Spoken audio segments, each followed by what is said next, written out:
குறிப்பிடப்பட்டுள்ள நிலையில் அப்படின்னு சொல்லியிருக்காங்க. எந்த முதல் தகவல் அறிக்கை எந்த ஆண்டில் பதிவு செய்யப்பட்டது என்ற விவரம் முழுவதுமாக தெரிவிக்கப்படவில்லை. நீங்களும் அந்த பிரஸ் ரிலீஸ் பார்த்துருப்பீங்க.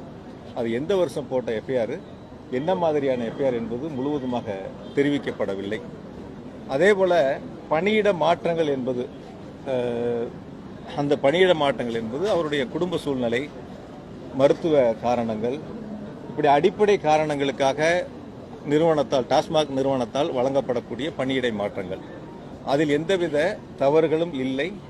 ஆனால் தவறுகள் நடந்ததைப் போல ஒரு தோற்றத்தை அங்கே உருவாக்கி இருக்கின்றார்கள். அதேபோல் டிரான்ஸ்போர்ட் டெண்டரை பொறுத்த வரைக்கும் வெளிப்படைத்தன்மையோடு கொடுக்கப்பட்ட ஒரு டெண்டர். அதில் எந்த விதமான முறைகேடுகளோ மாற்று கருத்திற்கோ இடமில்லை.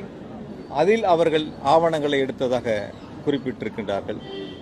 அதேபோல மதுபான உற்பத்தி ஆலைகளுக்கும் பாட்டில் கொள்முதலுக்கும் இடையில் இருக்கக்கூடிய அவர்களுடைய வணிகம் சம்பந்தப்பட்ட அது என்பது எங்களுடைய நிறுவனத்திற்கு வெளியில். ஒரு நிறுவனம் பல்வேறு அரசு அலுவலகங்களில் டெண்டர் எடுக்கலாம், அதற்கான பணிகளை செய்யலாம். ஆனால் அந்த நிறுவனங்கள் வெளியில் அவர்களுக்குள்ளாக வரவு செலவு, அவர்களுக்குள்ளான அந்த தொடர்பில் இருக்கக்கூடிய கருத்துக்களை ஏதோ டாஸ்மாக் நிறுவனத்தில் அதன் மூலமாக வரப்பெற்ற அந்த பணத்தின் மூலமாக கூடுதலான கொள்முதல் ஆணைகளை பெற்றதைப் போல ஒரு தோற்றத்தை அங்கே உருவாக்கி இருக்கின்றார்கள். உள்ளபடியே இந்த 4 ஆண்டு காலத்தில் டாஸ்மாக் நிறுவனத்தை பொறுத்தவரை பார் டெண்டராக இருந்தாலும் அது முழுவதுமாக ஆன்லைன் டெண்டராக மாற்றப்பட்டிருக்கிறது. அதற்கான முயற்சிகள் எடுத்து முழுவதும் இப்போ பார் டெண்டரை பொறுத்த வரைக்கும் ஆன்லைனாக மாறிடுச்சு. அதேபோல் என் டு எண்டை பொறுத்த வரைக்கும் இப்பொழுது 24 மாவட்டங்களில் அது நடைமுறைப்படுத்தப்பட்டிருக்கின்றன. மீதம் இருக்கக்கூடிய மாவட்டங்களில் படிப்படியாக அது நடைமுறைப்படுத்துவதற்கான பணிகளை நாங்கள் மேற்கொண்டிருக்கின்றோம்.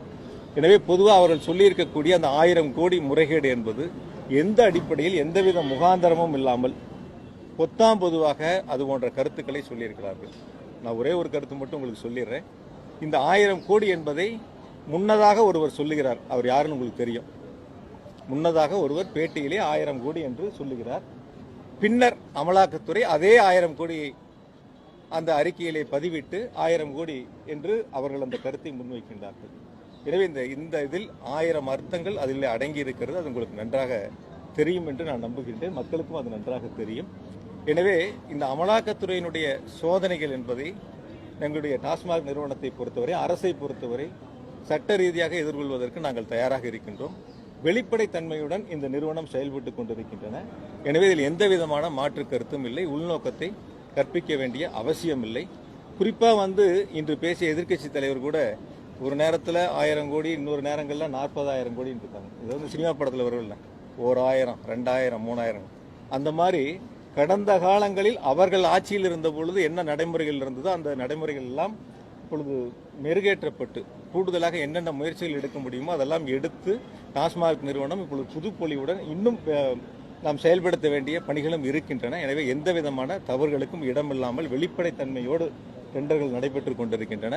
கொள்முதலை பொறுத்த வரைக்கும் எப்படின்னு எடுத்துக்கிட்டீங்கன்னா, கடைசி 3 மாதம் என்ன விற்பனை ஆயிருக்கு, அதில் கடைசி மாதம் என்ன விற்பனையாக இருக்குது, இது ரெண்டையும் எடுத்து ஆவரேஜ் எடுத்து அதுதான் நாங்கள் கொள்முதலுக்கான உத்தரவுகளை டாஸ்மாக் நிறுவனம் வழங்கும். இதில் எந்தவித மாற்று கருத்தும் இல்லை.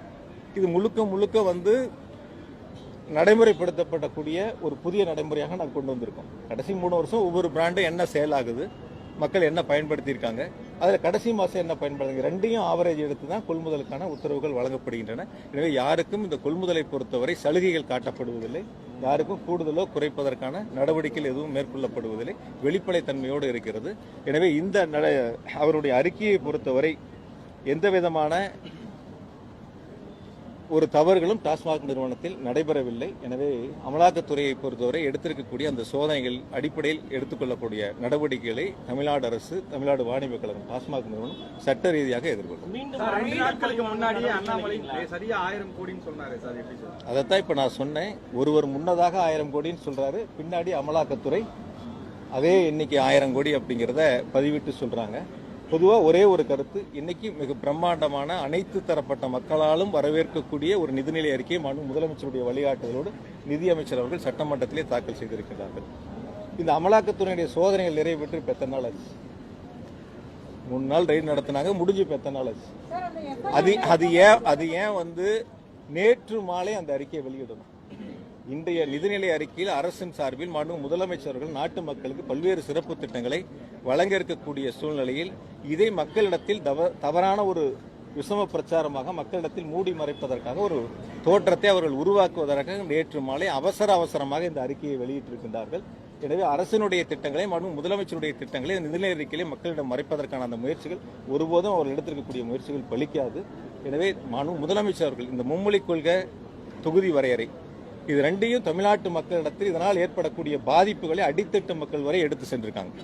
மாண்புமிகு முதலமைச்சருடைய ஓங்கி ஒலிக்கக்கூடிய குரல் தமிழ்நாடு போராடும், தமிழ்நாடு வெல்லும் குரல் மக்கள் வரை, கிராமத்தில் இருக்கக்கூடிய அடித்தட்டு மக்கள் வரை சென்று மக்களுடைய குரலாக, தமிழ்நாட்டு மக்களுடைய குரலாக ஒலித்துக் கொண்டிருக்கின்றன. இதை முடியாத ஒன்றிய ஆட்சியாளர்கள் அமலாக்கத்துறையை விட்டு இது போன்ற சூழ்நிலையை உருவாக்குவதற்கு முயற்சிகள். ஒரு குறிப்பாக ஒன்று சொல்றேன். தமிழ்நாட்டு மக்கள் மாண்புமிகு முதலமைச்சர்கள் மீது நம்பிக்கை வைத்திருக்கக்கூடிய ஒரு அளப்பரிய நம்பிக்கை, மாண்புமிகு முதலமைச்சர்கள் வைத்திருக்கக்கூடிய மக்கள் மீது வைத்திருக்கக்கூடிய நம்பிக்கை, இந்த நம்பிக்கைக்கு மக்களிடத்தில் ஒரு அவப்பெயரை உருவாக்க வேண்டும் என்பதற்காக நீங்க கேட்ட மாதிரி கேள்வி. முதல்ல ஒரு கருத்தை சொல்றாரு 1000 கோடின்னு, அதையே பின்னாடி அமலாக்கத்துறை தன்னுடைய அறிக்கையில் 1000 கோடி என்று பதிவிடுகின்றார்கள். அதுல 1000 அர்த்தங்கள் அடங்கியிருக்கு. அது உங்களுக்கே தெரியும்.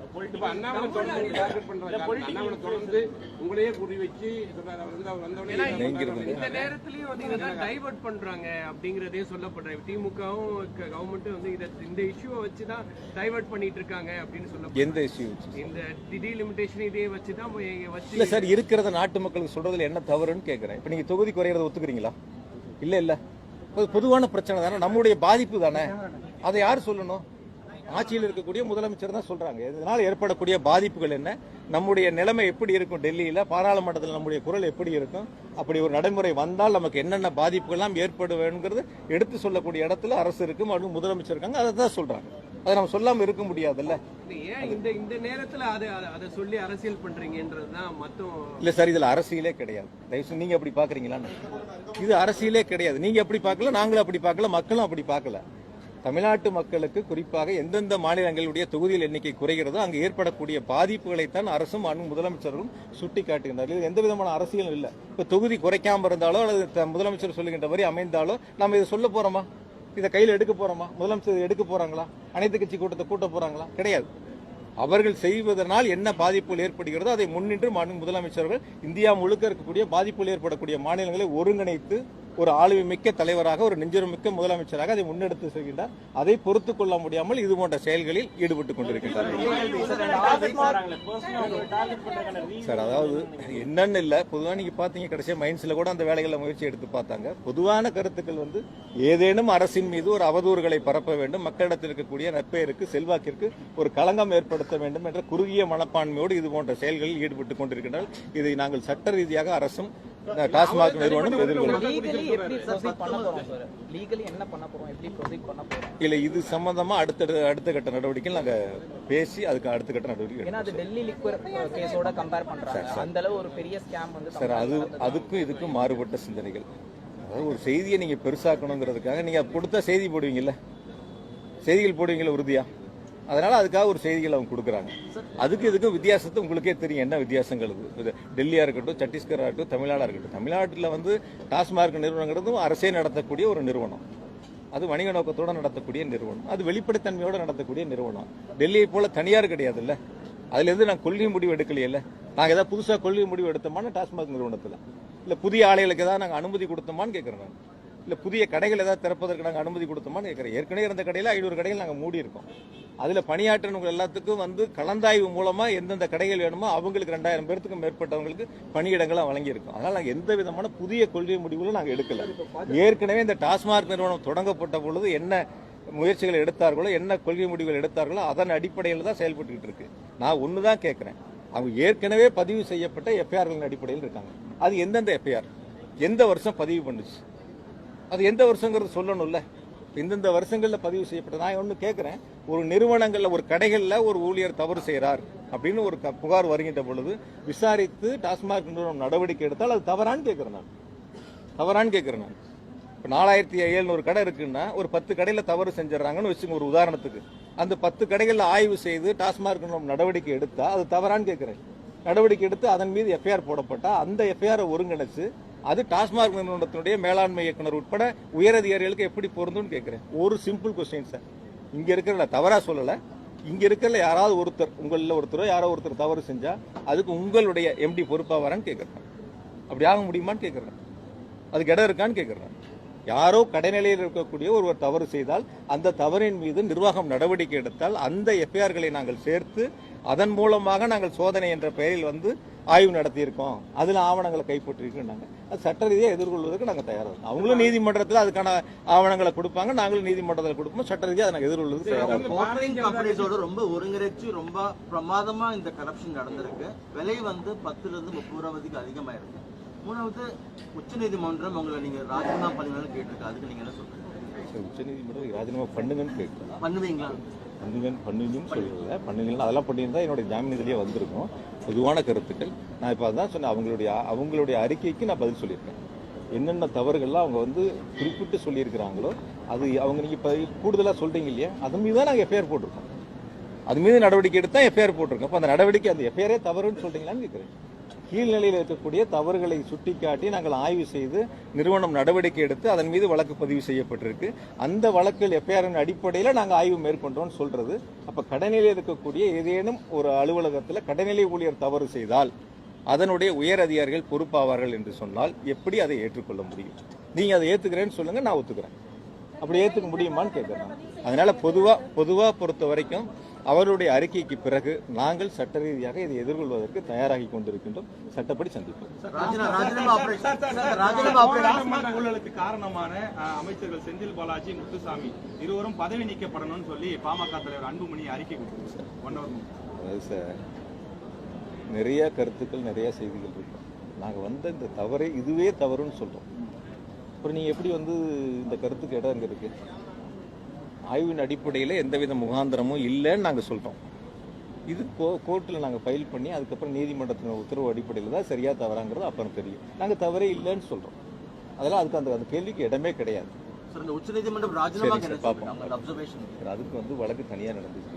அது சம்பந்தமாக நீதிமன்றத்தில் எங்கள் வழக்கறிஞர்கள் பேசுவாங்க. இன்னைக்கு நான் பதில் சொல்ல வந்தது அமலாக்கத்துறையுடைய ஸ்டேட்மெண்ட்டுக்கு நான் பதில் சொல்ல வந்திருக்கேன். நீங்கள் எப்பவுமே என்ன பண்ணீங்கன்னா, இப்போ சீனியர்ஸ் ரிப்போர்ட்டர்ஸே நாங்கள் சொல்ல வரக்கூடிய கருத்தை விட்டுட்டு அடுத்த கேள்விக்கு போயிடுறீங்க. இல்ல உங்க லீடு வேற மாதிரி போயிருது. என்ன நோக்கத்துக்காக வந்து நாங்க சொல்லக்கூடிய கருத்துக்களை இபி ஆபீஸ்ல ரெவியூ நடத்தினா டாஸ்மாக் பத்தி கேட்கறது, டாஸ்மாக் ஆபீஸ்ல ரெவியூ நடத்தினா இபி பத்தி கேட்கறது, அரசு நிகழ்ச்சிகளுக்கு போனா அந்த இடத்துல வந்து அரசியல் சார்ந்த கேள்வி. நான் ரெகுலரா மக்களை பார்த்துக்கிட்டு தான் இருக்கேன், பார்க்காமையா இருக்கேன். அதனால வந்து பொதுவா இன்னைக்கு வந்து அமலாக்கத்துறையினுடைய அறிக்கைக்கு நாங்கள் பதில் அளித்திருக்கின்றோம். அதை சட்ட ரீதியாக எதிர்கொள்வதற்கு அரசும் டாஸ்மாக் நிறுவனம் தயாரா இருக்கு. நன்றி.